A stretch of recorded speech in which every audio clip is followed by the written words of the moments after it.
ঝিনাইদহে বিশ্ব red cross ও red crescent দিবসের অভিষেক অনুষ্ঠান অনুষ্ঠিত হয়েছে।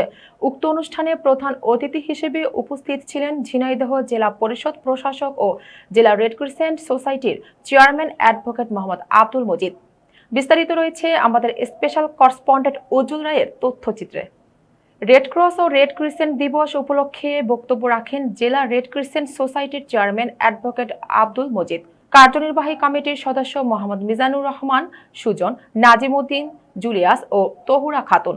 এ সময় উপস্থিত ছিলেন রেড ক্রিসেন্ট সোসাইটির সাবেক যুব প্রধান আনোয়ারুল ইসলাম বাদশাহ, সাবেক রেড ক্রিসেন্ট সোসাইটির সদস্য ও জেলা বিএনপির যুগ্ম সম্পাদক এম এ শাহজাহান আলী, সাবেক যুব প্রধান ও আজীবন সদস্য কামরুজ্জামান লিটন সহ সকল আজীবন সদস্যবৃন্দ এবং বিভিন্ন গণ্যমান্য ব্যক্তিবর্গ।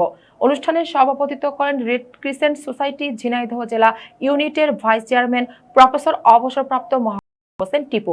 সঞ্চালনা করেন ঝিনাইদহ জেলা রেড ক্রিসেন্ট সোসাইটির সেক্রেটারি আহসান হাবিব রনক। যথাযোগ্য মর্যাদায় ও উৎসবমুখর পরিবেশে এই দিবস পালিত হয়।